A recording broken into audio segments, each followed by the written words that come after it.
Hello,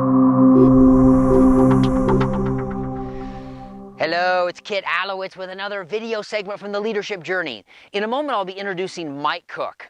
Now, Mike took the challenge to make a video, and I love it.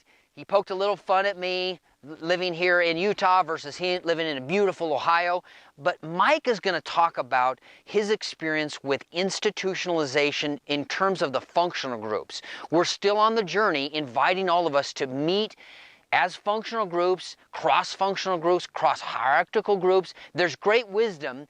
That's our premise anyway. If we're going to get to institutionalization or the realm of institutionalization, we really have to take advantage of working, talking, discussing as functional groups, and what is our obligation towards institutionalization of principles. So I think you're really going to enjoy this video from Mike. Mike, take it away.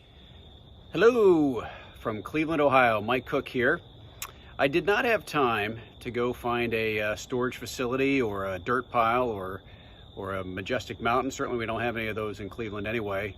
We have a lot of clouds, and for you, Kit, I brought a stick pile. So my name is Mike Cook, and one of the things that we wanted to talk about today was what has meeting in teams kind of meant to us and also to Anderson Hauser during this COVID-19 pandemic. I'm part of Group 8, and Group 8 meets about every 3 weeks or so. We get together, and our strategy has been to basically have each person assume the leadership role and pick a topic and bring that topic or bring questions forward for discussion. So we rotate that through our group, and we get into different conversations around things like obviously the 5 principles, but institutionalization, how we're internalizing the principles, feedback, biases.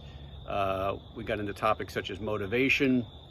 And so really we try to tackle each of these topics and bring different questions and have switch around, if you will, or rotate around the leadership role. Recently we also met with Team 10. And so we partnered up with them and had a great discussion as well with the 2 groups. For me, what this has meant really has been around connectedness. The opportunity to kind of get together with folks that maybe I'm not working with on a day-to-day basis, I haven't seen in a while, and throughout the pandemic to connect with them and talk about both on the personal side but on the business side has been a great opportunity. It's actually been something we look forward to. So I'd say connectedness is a key part of it. The experiential learning part is really important too.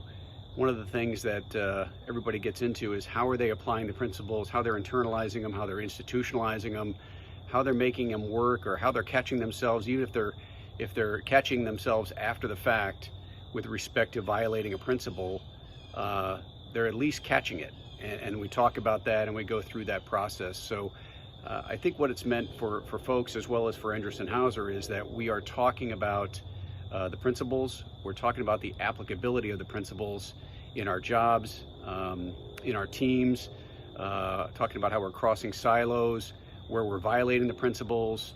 So it's been a really good discussion for everybody. And anyway, it's something that I really look forward to.